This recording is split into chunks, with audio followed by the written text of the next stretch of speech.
Hey guys, just a little quick update here for the first video on the channel. Most of the videos on this channel are going to be scripted, but this one isn't.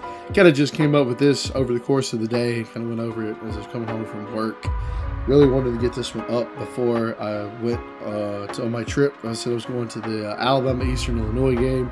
So yeah, I might have to make a video on that, see how that goes. But big thing for me, I just really wanted to make sure that I really just wanted to get this video out. But like I said, I mean, this isn't really going to be a football channel. This is mainly for like Sonic essays and whatnot, but I'm a football guy too, and there's just something about this whole scenario that I kind of just wanted to make a video on. So, like I said, unscripted though.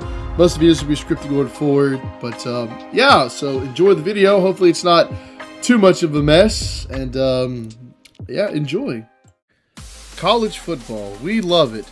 Well, most of us do anyways. For this case, usually from late August to about mid-January now, most weekends, or at least every Saturday, we're plopped down, ready to go to watch our favorite teams and then hate watch anybody else that we don't like. And obviously this year's no exception.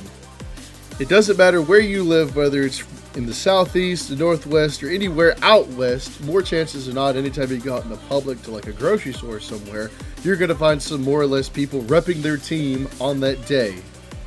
We're down to the point of the season where we have 2 weeks left in the regular season. We kind of know who's legit, who's kind of just here for the most part. If you don't know how college football works, obviously, each team has 12 regular season games.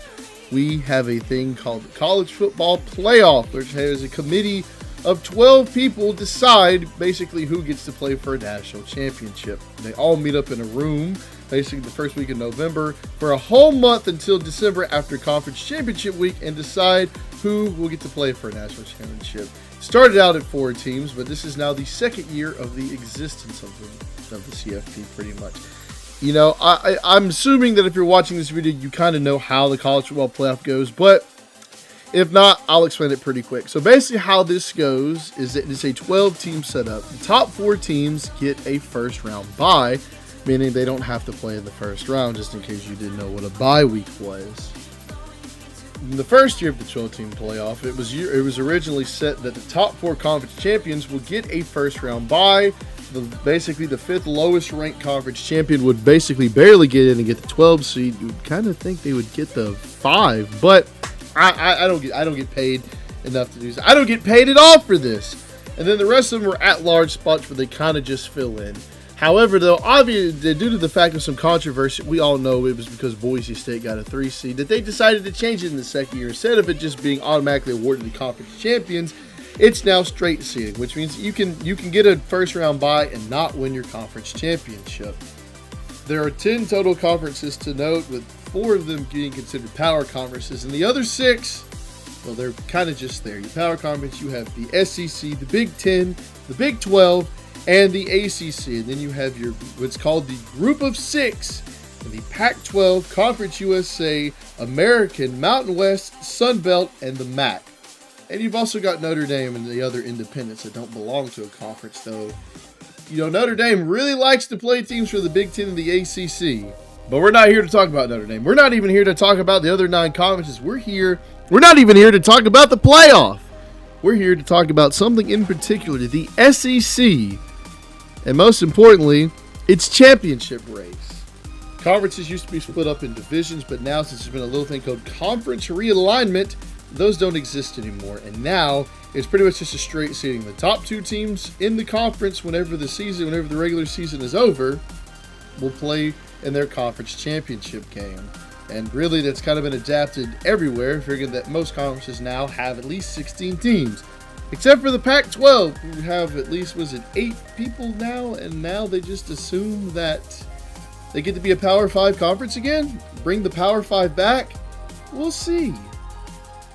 The SEC is always going to be one of the more, if not the most well-known conference, just due to the fact that, for the most part, for a good while, they dominated. Now, it's basically a hot topic saying which conference is better, the SEC or the Big Ten. There are debates about this every single day. Some people make good points for other sides. Some people just flat out don't know what they're talking about. But, you know, it's the internet. Should you be surprised? 2 weeks left in the regular season. There are currently 4 teams that are still eligible to make the SEC championship game. Texas A&M, Georgia, Ole Miss, and Alabama. It's a very interesting scenario on how all 4 of these teams can make it. Some of them have, you know, pretty straightforward paths. Ole Miss just doesn't. They just need dominoes to fall for them.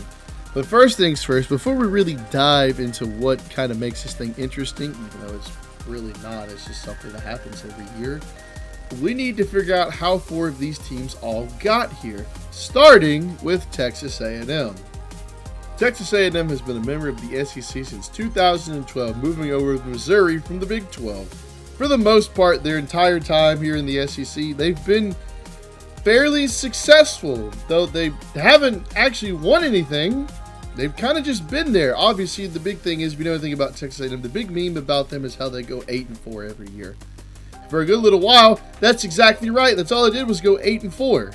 They really haven't usually been too close to a conference championship game. They were fairly close in 2020, and they were just 1 win away from being there last year. All they had to do was beat Texas at home in their last game of the year, and things didn't go so well. Their only 7 points of the game came off of a pick 6. They started out great in 2024, started out to an 8-0 record before they just completely collapsed down the stretch and finished 8-5. So, you're wondering, could they build off of that? What felt like A&M was very close to a breakthrough. Could they do it again in 2025? The answer to that question is yes, they can actually. Talk about that, yeah, you know, going on the road, beating Notre Dame by 1 point in a high-scoring affair, running your SEC schedule. Well, kind of looking back at it, it's not the most difficult in the world. Just recently coming back from a 27-point halftime deficit and making it up in almost record time. There's a big reason why Texas A&M is currently 10-0 and really in the driver's seat. They're the only undefeated team in the SEC, both overall and in conference play, but they're beginning to cement themselves as a national championship contender. They're number 3 in the ranking, the highest rated SEC team, which would be kind of weird if they weren't, just behind Ohio State and Indiana. Led by quarterback Marcel Reed, who's kind of busted on the scene last year when he came in the second half against LSU last year and kind of just took over.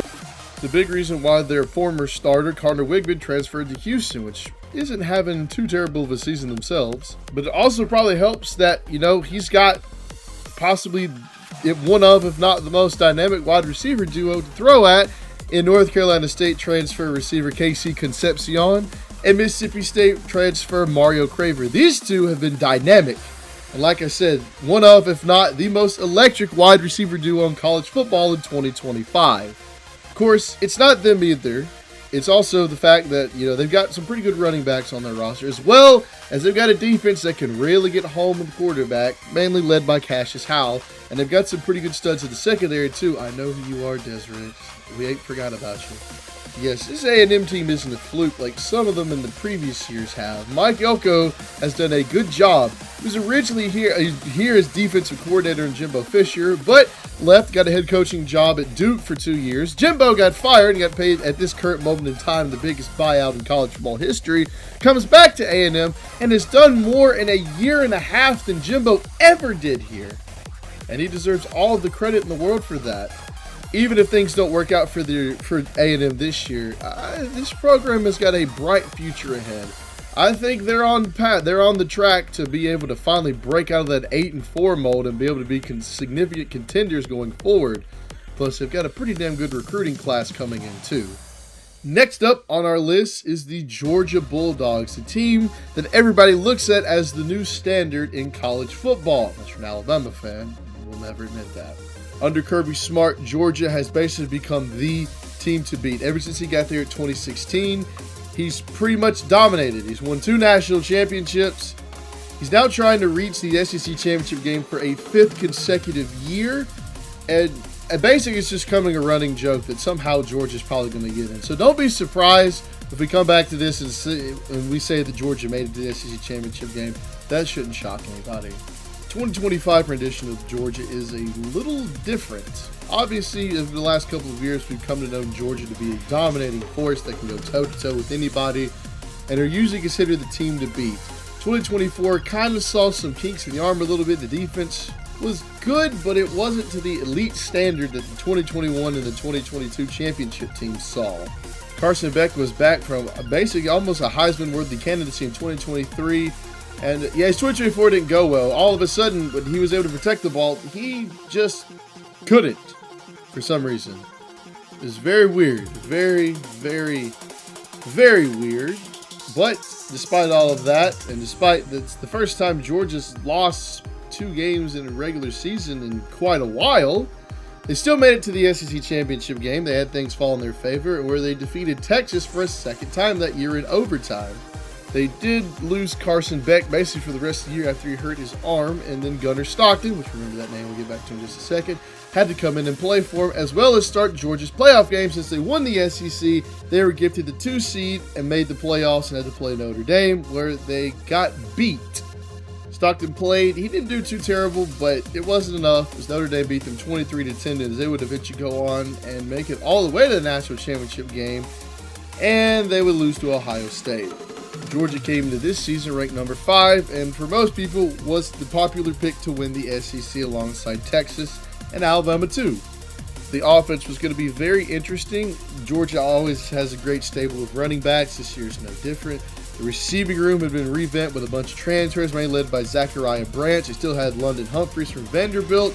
They got Noah Thomas from Texas A&M. Colby Young was still here, and they still had Dylan Bell as well.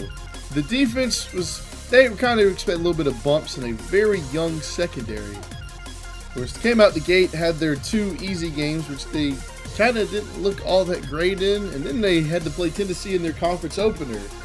The big thing to know about Georgia's 2025 team is that this team refuses to die. Whether that be the heroics against Tennessee, the hold on against Florida, constantly getting behind the 8 ball and fighting back, with the exception of the Alabama game where they had their chances, but oh, so close. Maybe one of these days we'll figure out why Kirby just randomly forgets how to call good plays against his former employer. But no matter what it was, more times than not, Georgia found a way to win. They would not be denied. This is a tough team. This is a gritty team. I mean, what else do you expect? It's Georgia. And now, once again, they find themselves on the precipice of making the playoffs once again, as well as making the SEC championship game. Though their path is going to need a little bit of help. But we'll get back to that here just shortly. The third team on this list is Ole Miss. Yes, Lane Kiffin. Feel like people have been waiting years for him to finally get this team to the playoffs. Feels like they've been oh so close, but yet so far. 2022 had their chances. You know, they were undefeated for over half the season. Lost to LSU, lost to Alabama. You didn't make it to the playoffs. 2023, well, you can get a pass. You lost to Alabama and Georgia at Alabama and Georgia. So you get a pass for that. 2024. You lost to LSU is understandable, but losing early at home to Kentucky and then to a surging Florida team? So close though. 2025. It looks like it's finally coming together. Austin Simmons primed to take over the starting job, and he just got hurt. Luckily, you got that backup from Fair State, Trinidad Chambliss, and it turns out this dude's actually pretty good. He knows how to play some ball. Feels like year in year at Ole Miss, UC has some pretty good running backs, pretty good receivers. That's no different here. Pete Golding has got his defense doing decent. I guess just not against the run. I got to be honest with you, I don't really watch a lot of Ole Miss, so kind of just go with through the grapevine. And yes, I'm on my computer. I could do the research, but guess who's not doing that right now? Me. So I'm going off the top of my head. Hey, you made it this far. You made it this far. You're 9-1. Actually, no, you're not 9-1. You're 10-1. You're on your bye week before you play Mississippi State, so they're already. It feels like this is the closest they've made it to the playoffs so far. They're pretty much already almost in at this point, but still have a path to reach the SEC championship game. Though we'll get to theirs in just a minute. We got one last team to talk about, and that's Alabama. Now, before we talk about Alabama, you probably already alluded to it. I'm an Alabama fan. Now, hold on. Before you click off the video because you hate Alabama, I'm going to do this in the least biased way possible. Have my word. So we all know about Alabama. We all know that the death hold they had on college football, which I'm not complaining about. And we know how that hold has pretty much loosened significantly. We know Nick Saban retired after the 2023 season, and they hired Kalen DeBoer from Washington. It was met with some, hey, they did a good job to, this is a little weird. You hired a dude that does know how to win, but doesn't know how to recruit in the South. Wow, turns out those people were wrong because he definitely knows how to recruit. It's either that or he's put together a hell of a recruiting staff, which he has done. His first year at Alabama, there are ups, but there are definitely some downs. And if you know anything about Alabama fans, they're used to perfection. Whatever your best is will not be enough. You beat Georgia and you beat LSU, but you also uncharacteristically lost to Vanderbilt. And you lost to Tennessee again. And the Oklahoma game, I don't even want to talk about that. I think that alongside when Alabama got beat by Clemson 44-16 in the national championship, I think those are the two times I've been the most disappointed in an Alabama performance. I think the Oklahoma game takes it because I remember waiting for that game all day. I was so excited for it. I waited that whole day just to watch Alabama score 3 points. Yeah, that did not feel good, let me tell you. And I'm sure anybody whose team is lost like that can vouch for that feeling. And then proceeded to lose to a undermanned Michigan team that does not know how to throw the football. Yeah, that was a waste of a New Year's Day, 100%. But we all said, hey, it's his first year SEC, is getting adjusted. He beat Kirby. If he just gets those other mistakes ironed out, then he's going to be all right. And then 2025 starts on the road against Florida State. Alabama's a 2-touchdown favorite. They're the number 8 team in the country. They're predicted to make the playoffs for the most part. They're getting, a little bit of support to win the SEC. And then they go out there and put on whatever the hell that performance was. I remember watching this game, and when it was over, I didn't know what to think. I was crushed. I was literally like, we waited 8 months to watch Alabama go down to Florida State, a team that went 2-10 the year prior, and watch them lose to said 2-win team by 14 points. Couldn't block. The defense flat out just looked lost and scared. All of a sudden, Alabama went from looking like a preseason top 10 team to they might lose 6 games.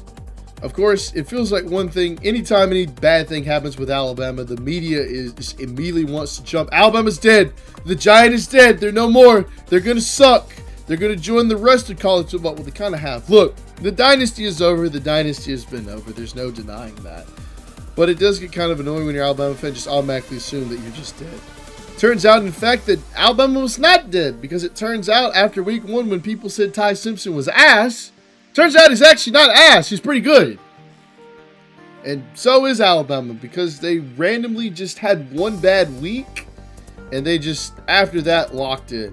Scored 73 points against Louisiana Monroe. I know that's not a big deal because it's Louisiana Monroe, but Alabama never scored 70 points with Nick Saban. But they actually made the threshold. Can you believe it? Took care of Wisconsin. They beat Georgia in Athens. The first team to do that since South Carolina did it in 2019. Georgia went 6 years without losing at home. And the Alabama team, everybody thought was going to go 6-6, went in there and beat them. And didn't even score a point in the second half. But a lot of it also has to do with a dropped wide open pass, and also the fact that Kirby decided to go for the kill on 4th and 3 instead of kicking a game-tying field goal, and a little pitch-off pass to the running back didn't work. But that was the first of 4 straight games Alabama had to play against a ranked team. And dare, would you believe it, Alabama won all 4 of those games, back to back to back to back.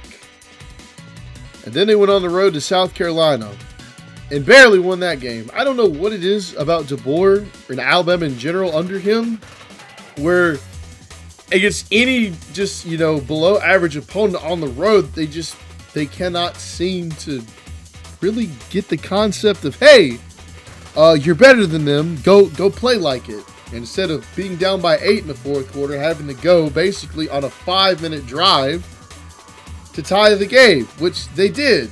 And the defense being clutch, forced the fumble, got you a good touchdown, and you held on. Took our biscuits LSU. Alabama's rolling now. From 0-1 to 8-1, they climbed all the way back up from falling from 21 all the way back up to 4. Everything was looking great until another Crimson team came in. The same one that embarrassed you just beat you again, this time at home. Now, this one isn't as embarrassing, but you still lost. You outplayed them for the most part, but it's the turnovers. It's the turnovers. But even though they've lost 2 games now, Alabama is kind of theoretically almost in the exact same boat they were in last year. Then at this point last year they were 8-2, but they were getting ready to play Oklahoma. This time they have the rinky-dink Eastern Illinois, which I'm going to that game by the way, and then they have Auburn at Auburn. So is it more favorable for Alabama this year? You know, we'll get to that. As a matter of fact, actually, we should probably go ahead and start talking about that now. Now, there's 4, as we went through, there are now 4 teams left standing in the SEC championship race. Funny enough, there are 4 possible championship game outcomes to get here. Texas A&M versus Alabama, Alabama versus Georgia, Texas A&M versus Georgia, and Georgia versus Ole Miss. Each team knows what they need to do to get there. Some have got it easier. Some, I'm talking to you, Ole Miss, need a lot to happen to make it. Each team has their path. Like I said, they know what to do. So we'll see what they can do. For Texas A&M, it is very simple. Beat Texas, and you're in the SEC championship game. You're the lone undefeated team in conference play. All you got to do is beat Texas. It's as simple as that. If they somehow slip up, they can still make it. They would need Auburn to beat Alabama and Mississippi State to beat Ole Miss. It's as simple as it is for Texas A&M. Take care of your business against Texas, and you're going to be able to play for your first SEC championship game since you joined the conference. You're so close. You had your chance last year. Texas took it away from you. Take that as wanting some payback. I know you do. Next up is Georgia. Georgia can't really do anything else. They have already played their entire SEC schedule. Their last 2 games are against non-conference opponents in Charlotte and their arch rival in Georgia Tech, who's in the ACC and is trying to make the playoffs themselves, which, you know, they still have 1 loss. They could slide in an at-large bid, but come on, do we really think Georgia Tech's going to beat Georgia right now? Feel free to come back and cloud me if I'm wrong about this. For Georgia, their big thing, their easiest path, they need an upset. They need Auburn to beat Alabama or Texas to beat Texas A&M. Though more, you know, not really favored for either one of those to happen, but they're still very likely to happen. They can happen. They can be likely. I'm not saying it's a foregone conclusion, but they're closer to likely to happen than they are impossible to happen. And they don't need both to happen. They just need either one, and they'll be in. Another interesting thing about Georgia is if Texas A&M wins, they're going to have Alabama lose, which we knew that. But there is a way that Georgia can make the SEC championship game ahead of Alabama, even if Alabama beats Auburn. It's a little thing called strength of record. Now, look, we know Georgia and Alabama played each other, which Alabama won 24-21. But now we can take a look at common opponents and non-common opponents. Common opponents are Tennessee and Auburn. Both beat Tennessee. Georgia beat Auburn. But Alabama obviously hasn't played Auburn yet, but we'll get to that here shortly. Non-conference opponents between Georgia and Alabama is where this can get a little dicey. For Georgia, their different opponents in Alabama are Kentucky, Ole Miss, Florida, Mississippi State, and Texas, while Alabama has Vanderbilt, Missouri, South Carolina, LSU, and Oklahoma. Now, looking at this in the Boulder script, you can probably tell that for the most part, Alabama's non-common opponents to Georgia seem to fare a little bit better than Georgia's. This is where the strength of record comes in for both teams. Basically, if it gets to a tiebreaker scenario, this is the one thing that can throw the head-to-head tiebreaker out the window. If Georgia's non-common opponents happen to be better than Alabama's, then Georgia can slide into the SEC championship game over Alabama, leaving Alabama to sit out, and as long as they beat Auburn, they'd be in the playoffs. But I think all these teams want a shot to play for an SEC championship game. They want to be able to say that not only were they able to play in it, but obviously go try and win it. They want it for the pride. When it comes down to this scenario, there are 3 games in particular that come to point. That would be Tennessee versus Florida, Vanderbilt versus Kentucky, and Missouri against Arkansas. These 3 games are integral to the strength of record. For Georgia, they would need Florida to beat Tennessee, Kentucky to beat Vanderbilt, and Arkansas to beat Missouri. How likely is that for Georgia? Well, if we're going on by how good the teams are, it's not very likely. Put in the scenarios, what Georgia would need is they would need Florida to beat Tennessee, and then one of either Kentucky beating Vanderbilt or Arkansas beating Missouri. If all 3 of those were to happen, Georgia easily gets in over Alabama, whether they win the Iron Bowl or not, and they punch their ticket to the SEC championship game. Why do I got a feeling there's going to be some reason that they do make it? Now we're on to Alabama's path. Obviously, the number one thing for them, you have to beat Auburn. You have to beat Auburn. Not only for SEC championship stakes, but for playoff chances too. Losing to Auburn, it creates almost an exact same scenario as last year for Alabama. And remember that they got left out last year. I don't think they want to be in that situation. I mean, they could have avoided it if they would have beat Oklahoma, but they didn't. So guess what? They are in this situation. And we'll get to a little bit more about that here in just a minute. But obviously, Alabama's chances hinge on beating Auburn. They don't do it, well, they can 100% kiss SEC championship hopes goodbye. And while not fully dead in the playoff race, it would then at that point be up to the committee, just like it was last year. And while Alabama does have reasons that they could get into the playoffs this year, even with 3 losses, the resume almost looks exactly the same as it does last year when it comes to losses. Yeah, you lost to a ranked team, but you also lost to 2 teams that are, at best, average. Compare the Vanderbilt and Oklahoma losses from last year, you would compare that to the Florida State loss in Week 1, as well as the Auburn loss in the Iron Bowl. It's eerily similar, and I don't think Alabama wants to be in that situation. Of course, they beat Auburn. They don't have to worry about it. But for Alabama, it's not like Texas A&M where they win, they're in. For Alabama, obviously beating Auburn almost all but cements their spot in the SEC championship game. It's like we said with Georgia, it's not a done deal just by beating Auburn. Alabama's scenarios is obviously all of them required them to beat Auburn, so we're going to go ahead and say that's implied because, like I said, probably now for the up-team time, if they lose to Auburn, they can forget about the SEC championship game. Better luck next year, buddy, and then probably waiting to see if you make the playoffs again. And if you do, guess what? You're going to be on the road. So the big thing about it is, like I said, obviously beating Auburn. If Texas beating A&M helps, and Mississippi State beating Ole Miss. Either one of those 2 happen and Alabama beats Auburn, Alabama's in the SEC championship game. Now, how likely are those? I mean, we know Texas is down. Obviously, being the preseason number 1 team in the nation, having 3 losses with 2 weeks left to go in the season was not what anybody had drawn up for them. Doesn't mean they can't beat A&M. They get them at home. But we'll have a little bit more of a discussion about that here in a bit too. They're not impossible, but it doesn't really seem like the logical path for Alabama to make it. The logical path for Alabama to make it is obviously winning the Iron Bowl and then having the strength of record advantage over Georgia.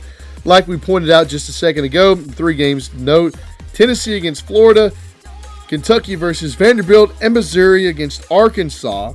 Obviously, the big thing here for Alabama, they're going to want Tennessee to beat Florida, Vanderbilt to beat Kentucky, and Missouri to beat Arkansas. Obviously, that'll make them look better. They'll have the strength of record advantage over Georgia, and they'll be in. To me, this kind of seems like the most obvious path for Alabama to make the playoffs. I meant SEC championship game. I'm really going to have to script this going forward. Really, the big one out of those three for Alabama seems to be, at least according to this little picture that I found, Vanderbilt needs to beat Kentucky. Now, before we go on, we need to talk about these three games. Tennessee and Florida. Yes, Tennessee is going to be favored. They are favored. But there's one thing to know about this rivalry series. Tennessee hasn't won at Florida in 20 years. Tennessee pretty much is already out of the playoff chase. They have 3 losses. They're in the back half of the college football playoff rankings. There's no way they're going to cover that much ground in 2 weeks, so they're out. Florida fired Billy Napier. They thought they could build from what they were doing at the end of 2024. That did not happen. 7-loss team. They're out of bowl eligibility. They're pretty much just here to, play spoiler for anybody. Which next week they have Florida State, and the only thing they could probably spoil there is their bowl eligibility. So you're kind of a little iffy on that game. I personally do think Tennessee will pull it out. I think Florida's just kind of a bit of a mess right now. But hey, superstitions are real when it comes to going on the road to play certain places. I think we're going to get to that when we talk a little bit later. Kentucky against Vanderbilt. So Kentucky a couple of weeks ago was, the de facto worst team in the SEC. And now they were 2-5, and now all of a sudden it looked like they're going to be bowl eligible. What is going on? What happened to them? Well, it looks like Cutter Bowley figured it out. They probably did Auburn a favor by getting Hugh Freeze fired, and they beat them 10-3. I am so sorry for anybody who had to watch that game. They've sprung to life now, and Kentucky looks like they could get bowling, and Mark Stoops may have saved his job. Actually, I'm pretty positive he saved his job. I don't know how he does it. It feels like every time we talk about Mark Stoops getting fired, and he's right there teetering on thin ice, he manages to save himself for at least another couple of years. Hey, give that man all the credit in the world. He's Houdini. He manages to figure it out. Though I bet Texas A&M really is glad that they didn't hire him. You guys remember that when it was rumored that Texas A&M had hired Mark Stoops away from Kentucky? Good times, good times. Vandy, well, we know what Vandy's done this year. These guys are not just, here to help Alabama. Vanderbilt is still in contention for a playoff spot. But they still do have to play Tennessee at Tennessee, which is easier said than done. But they're still alive in the chase. 2 losses. Obviously, they can't make the SEC championship game, but they can make the playoffs. Vandy gets this one at home. We'll have to see. Obviously, they were in a dogfight with Auburn the last time they touched the field, but they managed to pull it out. Vandy has been a definite surprise story, even more so than last year. Obviously, who actually thought Vanderbilt was going to be in playoff contention with 2 weeks left in the regular season? Who thought Vanderbilt was going to be in playoff contention, period? Give them all the credit in the world. This incredible turnaround. What was just known as, the school for the smart people is a football school now. Looky. What it's going to look like after Pavia leaves, I couldn't tell you. I really couldn't tell you. Last but not least, Missouri versus Arkansas. Oh, I do think Vanderbilt will win. Missouri and Arkansas is a little bit of an intrigue here. We know Missouri, Alabama went to Missouri, managed to get out of there with a 27-24 victory. This game really just kind of matters for Alabama overall. I mean, it matters for Georgia too, but neither one of these teams have played Arkansas. In fact, Alabama needs Missouri to win to make their strength of record better. Georgia needs them to lose, so that way Alabama's strength of record looks worse. Simple enough. Yes, we know Missouri is down to their third-string quarterback, but we also know they have one of the best rushing tandems in all of college football, Ahmed Hardy and Jamal Roberts. I mean, Hardy just ran for 300 yards against Mississippi State, though their defense is not that good. Arkansas has got a pretty good offense with Taylor Green. It's kind of crazy that for, the Davey O'Brien Award for the 16 semifinalists, Taylor Green was not one. Probably because Arkansas only has 2 wins and they've lost 8 in a row. Though I will say that is a definite snub. He deserved to at least get some consideration for that. Guarantee if he played for a halfway decent team, he would have been recognized and was named as semifinalist. Come on, am I wrong? But what brings to Arkansas? Their defense. Holy crap. These guys suck. Suck real bad. And I really don't think they're going to be able to slow down Ahmed Hardy. So, but like I said, these are technically that one's a rivalry. Anything can happen. We'll see. last but not least, Ole Miss. And yes, I've been dunking on their chances because there's only one scenario where they can make the SEC championship game. They have to beat Mississippi State, Texas has to beat Texas A&M, and Auburn has to beat Alabama. So basically, Ole Miss's chances sum up to Texas A&M and Alabama have to miss, which is why I said in the possibilities, the only possible opponent Ole Miss could have in the SEC championship game is Georgia. It's not impossible. Actually, if you look at it, there's a solid chance it could realistically happen. I think Ole Miss is going to beat Mississippi State. Texas could very well beat Texas A&M, and Auburn could very well beat Alabama. This is not impossible. I wouldn't say it's slim. It's just kind of, don't expect it to happen. I'm not going to say, oh, they've got no shot. This could very well happen, and Ole Miss could make it. There's no doubt about that. But at the end of the day, I wouldn't bank on it to happen, though. This current week, college football, for Ole Miss is off.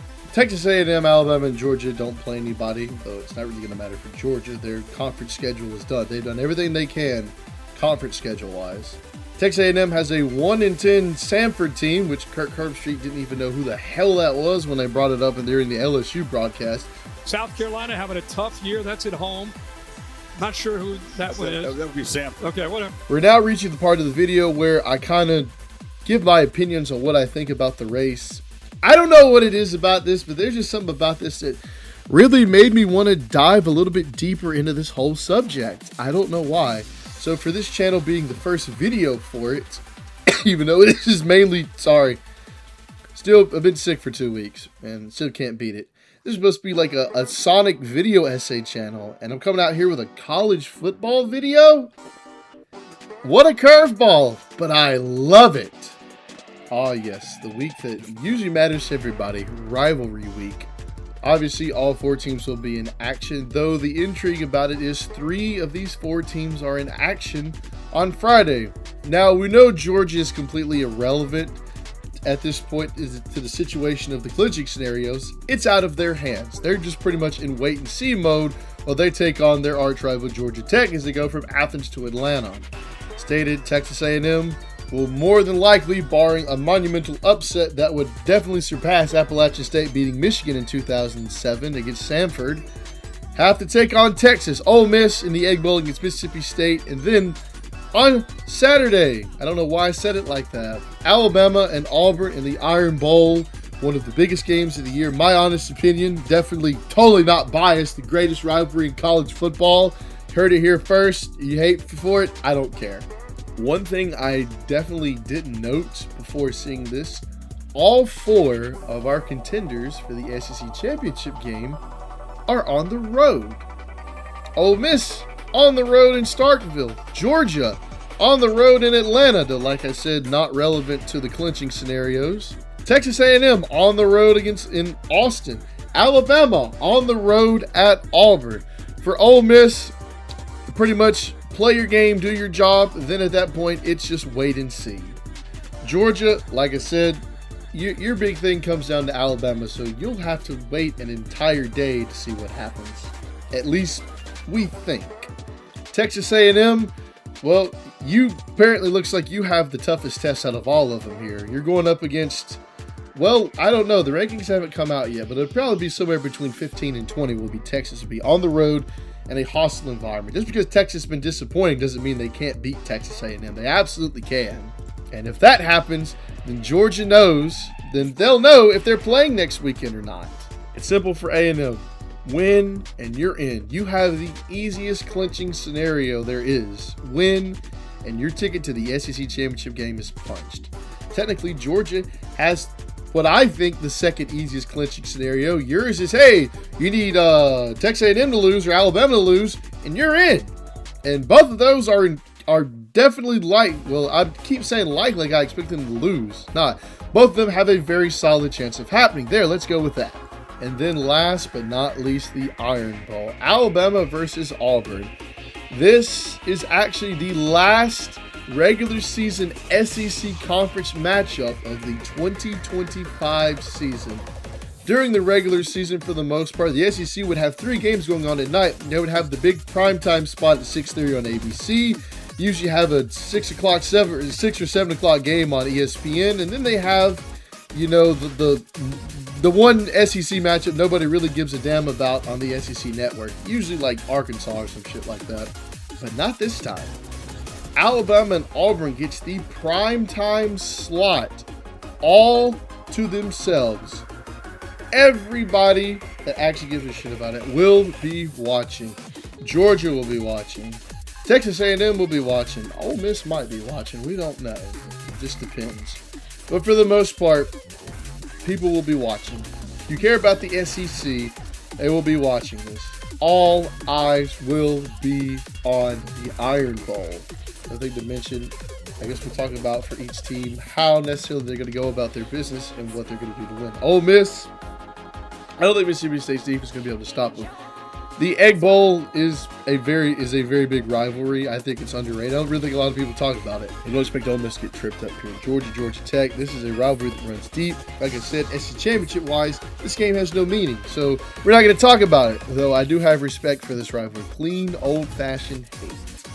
The two big ones to keep note are Texas A&M and Texas, who gets the primetime slot on Friday. And then, of course, like I've mentioned already multiple times, the Iron Bowl between Alabama and Auburn the next day on Saturday. But Texas isn't an easy place to play. BKR Memorial Stadium is not an easy place to play. Texas A&M probably knows that. Actually, I'm sure they do know that. They would know that a lot more than I would. Promise you that it's going to be a rowdy environment. Texas, despite having 3 losses, is technically still alive for the playoff spot. If they were to have enough things go right for them, they could still get in at the very last second. And a win over the number 3 team in the nation would definitely improve those odds. So you know that stadium is going to be rocking. And from what I've heard, Texas A&M's defense doesn't particularly do well on the road, or they haven't. And we all saw what happened, how discombobulated A&M got against South Carolina that wasn't home. A&M comes out like this, they might not be able to pull out of this one. Texas is a much superior opponent than South Carolina. And I remember last year, in this game when they were at their own place, they had a chance to beat Texas and punch their ticket to the SEC championship game. Almost a year later, they're basically in the exact same scenario, except this time Texas isn't going to clinch a championship game spot if they manage to pull this off, because they can't. That'll pretty much just help. This game is Texas's last chance to improve the playoff committee to be able to get them a spot. They know what they have to do. So does A&M. This one's going to be good. I'm not picking a winner for this game. We're just going to have to wait and see. One more thing to talk about here. Let's go get an in-depth look at the Iron Bowl. If you know anything about how this rivalry works, and obviously me being an Alabama fan, I know all about it. This is a very, very big deal. Alabama, in losing to Oklahoma, basically did the one thing that they didn't want. And that was for the Iron Bowl to have some relevance to Auburn. I think it's pretty obvious that Auburn has not had the season that they thought they would. This team has a lot of talent. Hugh Freeze did a spectacular job in recruiting. The only thing he did not get down was the quarterback position, and that inevitably cost him his job. There's no doubt about that. Auburn has Mercer this week, and they've already said that both Jackson Arnold and Deuce Knight are going to play. My guess is that if one quarterback outperforms the other, they will be the starter against Alabama. If you know anything about this rivalry, you will know that it doesn't matter whose record is what. It does not matter. This is a game that is usually always very exciting, except for a couple of years, and it always comes down to something. Alabama has had his struggles on the road under DeBoer, and in DeBoer's first Iron Bowl, he got to be at home at. That is not the case this time. If there's one thing that is probably terrifying to Alabama, is now going on the road in the Iron Bowl against a 500 Auburn team that can destroy their season.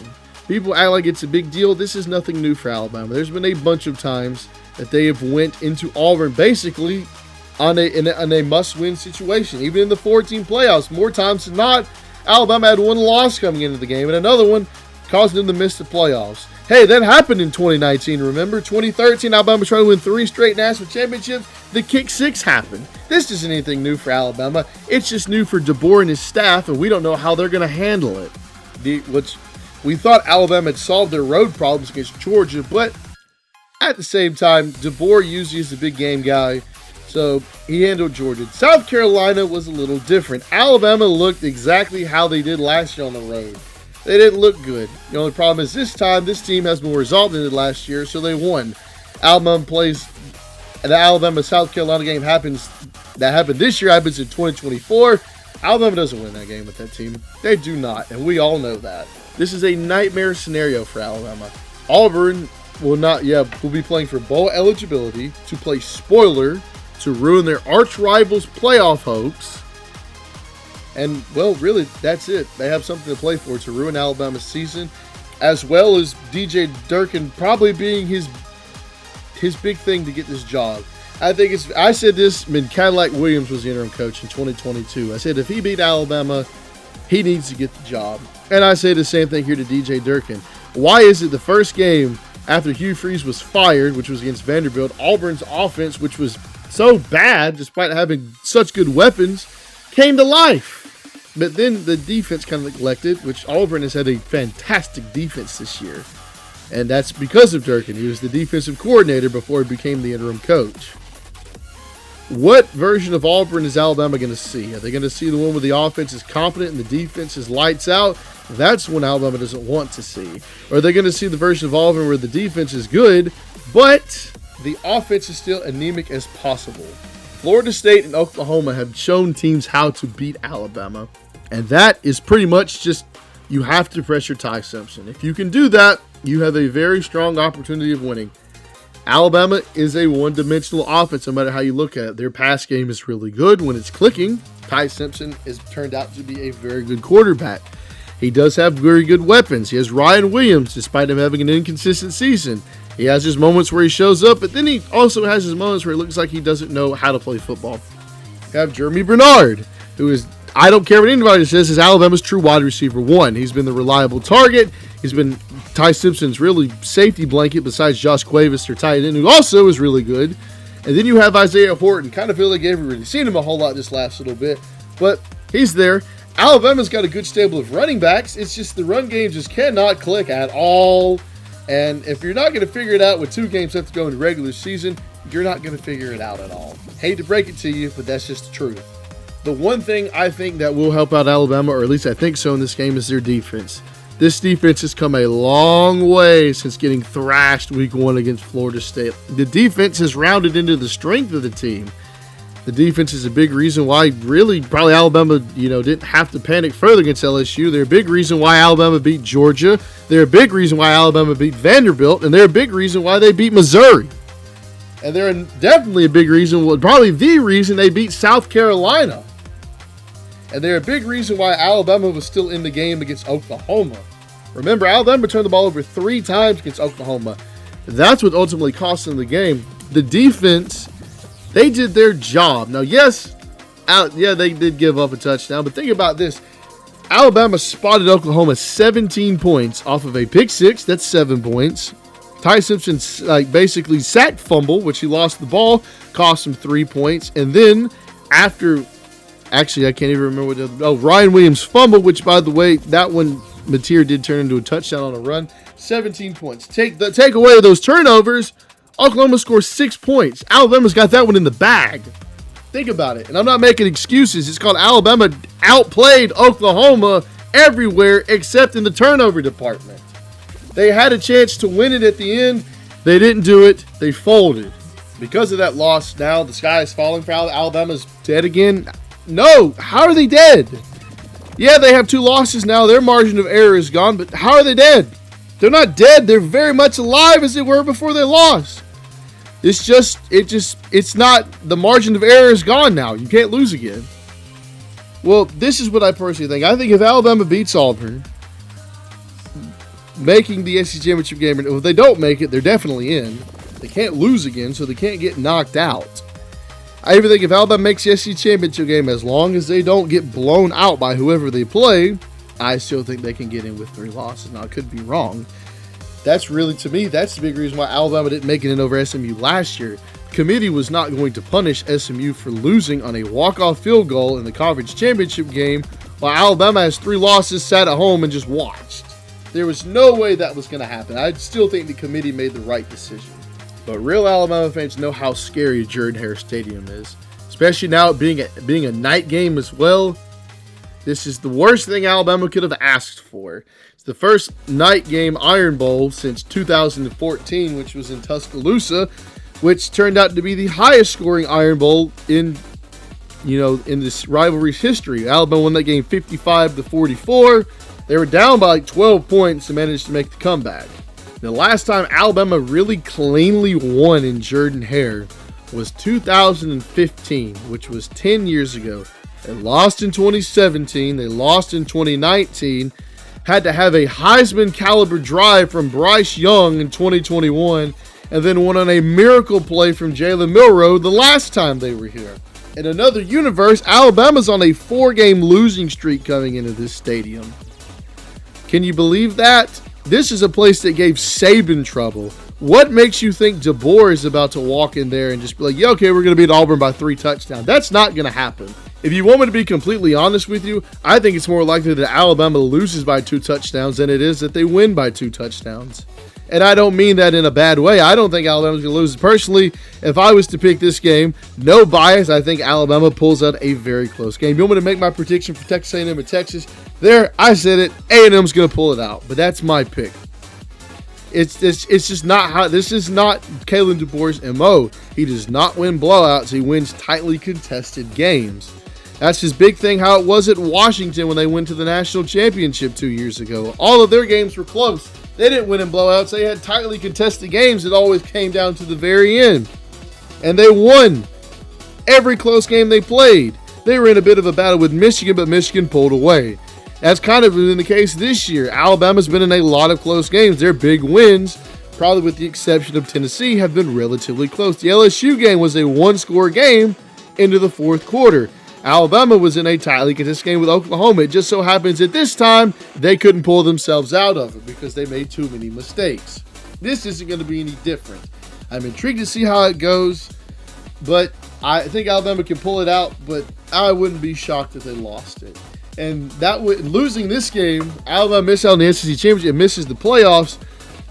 Don't call me crazy for thinking DeBoer will be on the hot seat for next season, whether he wins the bowl game or not. 2 straight years where you had basically had your path to the playoff laid out in front of you, and you blew it. You know Alabama fans are not going to sit for that. You know they're going to bitch and moan about every little thing that goes wrong because they expect perfection. They're used to it. They're used to championships. Most of them are not going to settle for anything less. And when things do go bad, they're going to turn on him very quickly.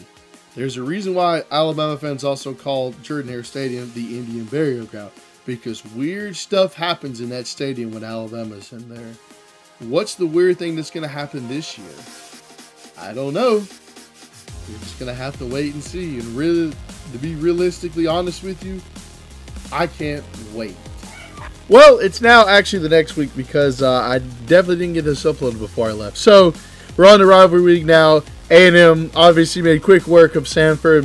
Hell, freaking, Marcel Reed didn't even make it to the 2nd quarter before they took him out of the game. So, crazy work. Alabama did go to the game. Eastern Illinois, hey, they made a statement to the committee. The committee said Alabama was ranked so low because they couldn't run the ball. Well, Alabama ran the ball. They ran the ball a lot. All 8 of their touchdowns were rushing touchdowns. The entire running back depth chart pretty much got touchdowns.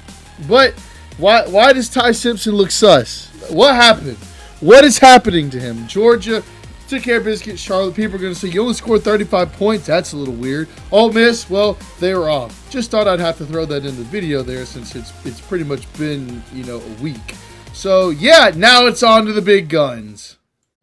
And really, that's about all I have to say for it. I don't know what it is about this one that makes it so intriguing to me. Probably didn't really do anything to really separate that from anything, but very interested to see how this goes. Well, I definitely have to come back to it after the championship game has been decided to see which two are going to play for the SEC championship. We're just going to have to see. But, hey, thanks guys for watching. This is the first video here on the channel. It was not scripted at all. No, I said that, made a note for it at the beginning, but I definitely want to say it here. So I was very discombobulated. That's why I was stumbling over a lot of words.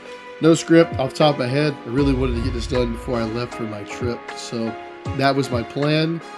And yeah, I'll see you guys in a couple of weeks whenever we have it figured out. But so that's all I got. Catch y'all later. Peace.